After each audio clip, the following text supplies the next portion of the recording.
Hello all, this is Barbara Mann from Your Empowered You, and welcome to our video on misconduct in the workplace and how to identify and how to handle. So this video is actually geared for any level of employee, whether you're a new hire, whether you've been in the workforce for many years, whether you're a manager.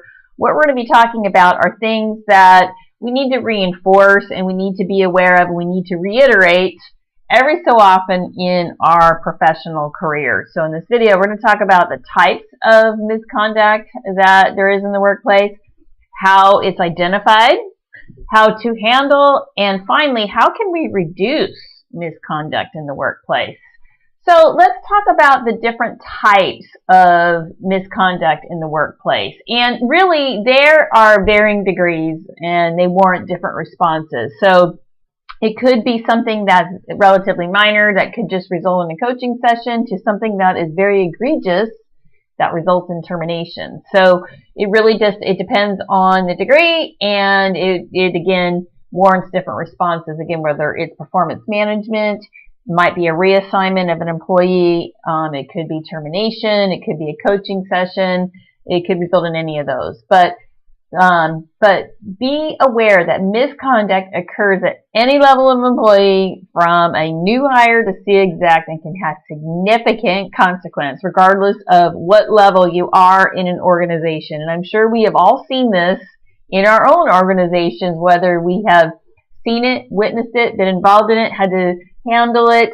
I have seen, obviously, the top level executives have a judgment error and they were terminated. So no one is immune to suffering the consequences of misconduct.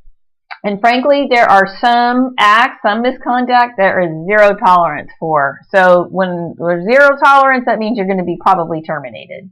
But let's talk about other types of misconducts that are pretty common in the workplace, such as outbursts on the floor. You know, you have an outburst on the floor, whether it's directed to a customer, whether it's a peer, whether it's a manager to a subordinate, or vice versa, someone in the team member yelling at their manager. That's not a good thing to do. It shows that you're lacking control. Most likely it's going to be dealt with. Another type of misconduct that's common is inappropriate language, whether, again, it's to a customer, a peer, whoever it is, such as cursing, offensive language. You really need to be careful about what we say, because maybe we're having a light conversation with one of our peers, but maybe you drop an F-bomb, you didn't mean anything by it, but it really offends other people. So we need to be careful. Another big one, inappropriate emails, instant messaging, phone calls, voicemails. I still get surprised sometimes when I see emails that get circulated that are just frankly inappropriate. And the problem is, again, a lot of times what happens is that people send out these emails to different people, or they're instant messaging, and nobody really thinks it's a big deal until someone else sees it and thinks, oh my word, what is going on? So most of the time, it's actually other people who see it or hear it, and it's not even direct toward the other person, who kind of take offense to it and bring it to someone's attention. Another type of misconduct, inappropriate jokes. You got to be really careful when you're emailing or telling jokes. Maybe funny to some, but it's probably going to be offensive to others. And there are lots of situations I've seen just with this issue alone are jokes being circulated around or being told. So one thing that you can do is nix the jokes. You just don't know how people are interpreting the jokes. Inappropriate relationships. I've seen this almost in every single workplace, and it always surprises me, actually, especially like if it's a manager and a subordinate. That's never allowed. Never allowed in any organization. You can't have your manager and one of their team members who they're directly managing in a romantic relationship. That is a huge no-no. It's never allowed. And that will result in termination. I mean, that's just hands down. That's going to result in a termination. A manager and another team member. Maybe they're not directly managing in there. Maybe it's another team member. These are things that you need to be really careful of, and you better know the human resources policy. What's the employee handbook say? Is that appropriate? Can you do that? You be really careful, because there could be perceptions of favoritism, of helping that person out. I mean, it's just it's very sensitive territory. So make sure that you know the employee handbook on the policy. Even peer-to-peer, you see that's common. People go out and do their thing, but you got to be careful on that one too. And usually that's not, banned for the employee handbook, but it can cause some problems. I've seen that, especially if there's a breakup, and you have that tension, and there's something that is going into the misconduct territory. So it's something you just need to be really careful of, know what the HR policy is, and just be mindful of it. Another type of misconduct, inappropriate touching. And this may be something that might be somewhat harmless to one, but really offensive to another. Maybe someone kisses someone on the cheek. Maybe somebody pats somebody on the back or gives them a hug. Some people don't like that. A lot of people don't like that.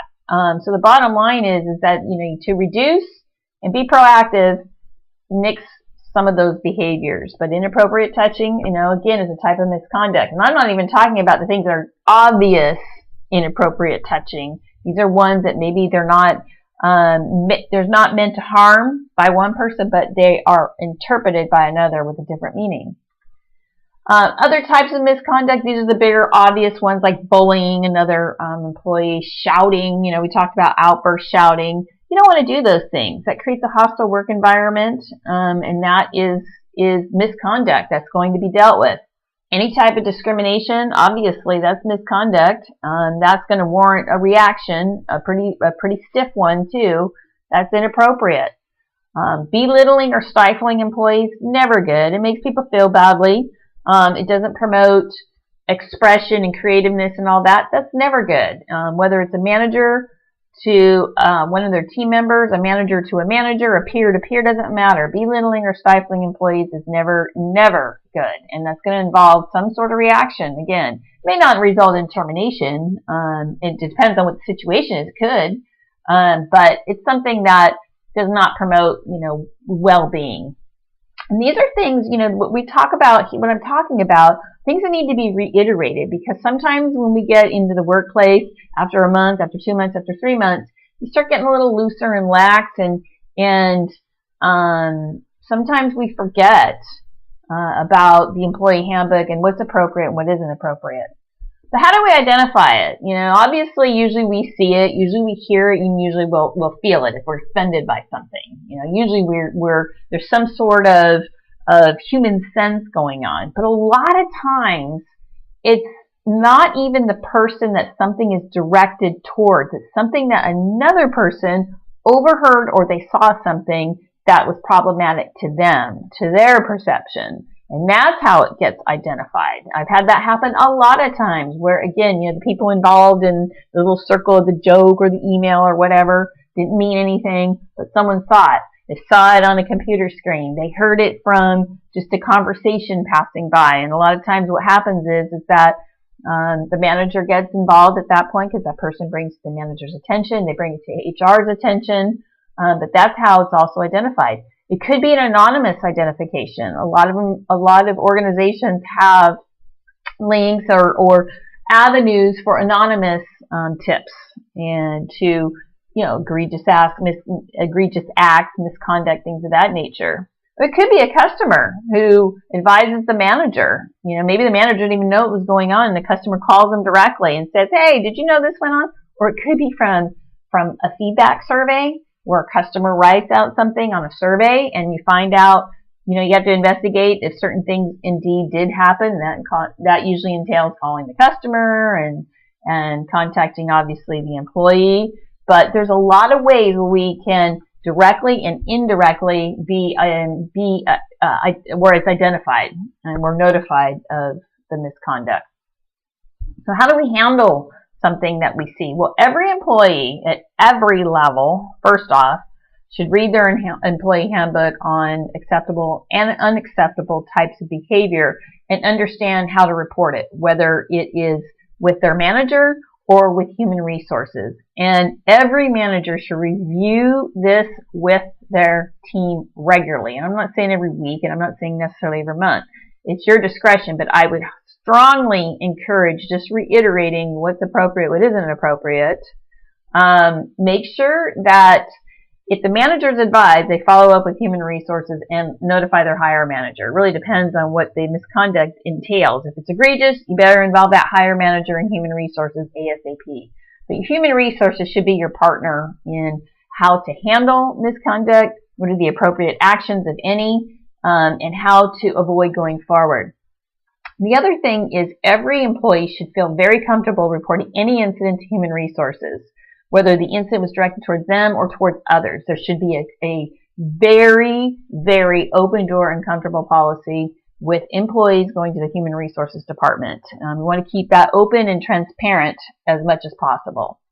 So usually what happens is, and I'm sure that most of us know, maybe a lot of us don't, they haven't been involved in this, but HR, human resources will conduct some sort of investigation on what happened. It's usually involving the people involved. Say it was an email situation. Who was the email sent to? Who saw it? Who was it directed to? Who was all involved? And usually conduct some sort of investigation with interviews. And then usually what happens is that HR and management discuss the appropriate actions. What does it warrant? Sometimes it results in we talked about this, a wide range of performance management. Maybe it's just a verbal discussion. Maybe it's just a coaching session. Maybe it leads to a first and final, which is basically saying, you do this again, you're going to be terminated, or it could result in potential termination. It depends on what the misconduct is. If it's a zero tolerance type of situation, it's probably going to be, termination. But human resources is the one that makes that decision. May result in a reassignment of a team member. Maybe there's some conflict going on with team members, and it results in the team member going somewhere else, whether it's another team, another department. It could result in refresher courses or classes on, what is appropriate, what isn't appropriate. But what I want people to know is that you do not disclose the matter to others. You always keep it confidential. Managers and employees, the same. Do not disclose the matter to others. You keep it confidential. And is that hard to do? Yes, but I'm telling you, that's gonna lead to another potential misconduct investigation if you disclose the issue with others. You must keep it confidential. So let's talk about how can we reduce these sort of incidences. It's one of those things where if you've been in an organization long enough, or you've been in the workplace long enough, you've probably seen these incidences, and something happens and it goes quiet for a while, and then something happens again. But there are ways to be proactive on reducing these types of incidences on misconduct. First off, all new hires need to review and sign the HR handbook and know what is acceptable and unacceptable behavior in their workplace. Now again, most organizations are clear on the types of egregious acts, but other types of misconduct may vary from organization to organization. So really, if you're a new hire, be clear on what is acceptable and not acceptable. Managers review what's appropriate, what isn't appropriate regularly with the group. The more that they reiterate that, the more they're going to avoid a future incidents. And again, this is about being proactive. Managers should reiterate that emails, instant messaging, anything on the company computer server is reviewed. It's reviewed, folks. It's reviewed all the time. So why people send stuff on the workplace computers is beyond me, because it is reviewed. It can be flagged. It can be forwarded. Please make sure you understand that. And that is something that managers should reiterate to all their people. If there is an incident, the manager cannot disclose the matter to others, or the other employees can't disclose the matter to others. But what I recommend, and this is how I used to handle incidences when they would come up, I would review the policy with my managers, who would then bring it up in their team meetings. So we wouldn't be disclosing what happened. We wouldn't disclose the particulars. What we would do is reiterate the policy with the team immediately. Now, our team member is going to infer what this might be about. Maybe, that's fine. But what you want to be clear is you want to make sure the team is clear on what the policy is and what is appropriate and not appropriate. Other simple things on how to reduce incidences and avoiding people misinterpreting messaging. I don't really like cursing on the floor. I don't care who it is. I don't care if it's a joke. I don't care if it's in just, nice jest or whatever, common conversation. You just don't know who's going to be offended by the cursing. I just personally would not allow cursing on the floor, period. If that's what is appropriate and not appropriate, it makes it very clear what you expect of people. I would encourage reducing team outings that involve alcohol or encourage limit of 1 or 2 drinks. You get into a happy hour situation, and we've seen this a lot, 1 or 2 drinks, and people start, acting differently than they normally would. I would really be I would reduce that. Just put it that way. And finally, you have to keep reinforcing a respectful, diverse, proper conduct type of compassionate, empathetic workplace. And the more that you do that, and the more that you understand everyone's team members and we're here to help each other, you start reducing that amount of misconduct.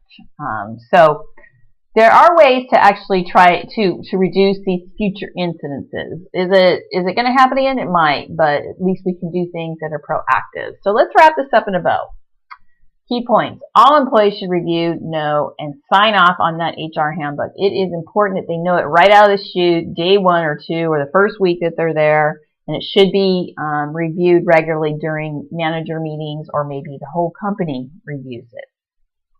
Be proactive and don't allow certain behaviors. If certain things are causing misconduct type of investigations, certain behaviors that may be offensive to others, just discontinue it. But make sure that you follow up with HR to make sure that's appropriate to discontinue it, because you want to make sure what you're doing on prohibiting something is okay. Always advise that HR ensure that the staff is comfortable going to human resources with any incidences. It's very important to keep that open door policy, because sometimes maybe an employee may not be comfortable going to a manager, but they need to be comfortable going to someone to report this, whether it's human resources or a manager. They should have a very open door, transparent policy about going to personnel about incidences. Always keep the matters confidential. Whether your employee, whether you're a manager, you got to keep it confidential. You cannot disclose who the people are involved, what happened. Keep it confidential and do not disclose it. You hear the gossip on the floor after something happens, and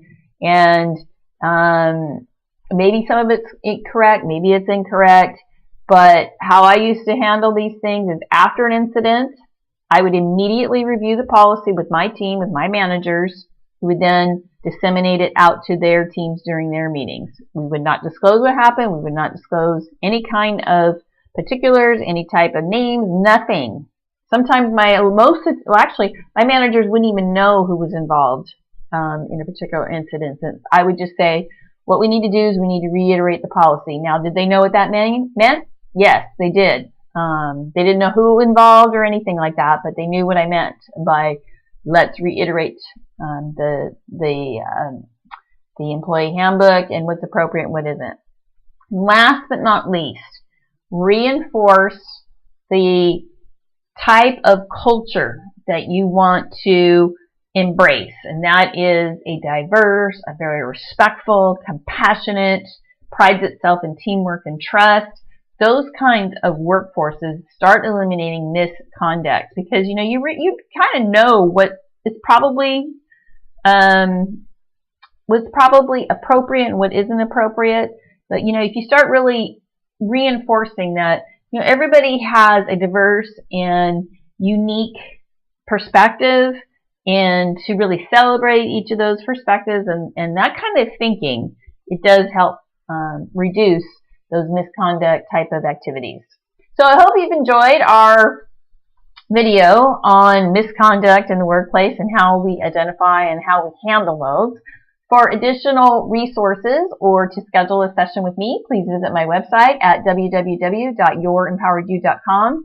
Please email me at bman@yourimpoweredyou.com or give me a ring at 633-2555. And I thank you very much and have a very empowered day.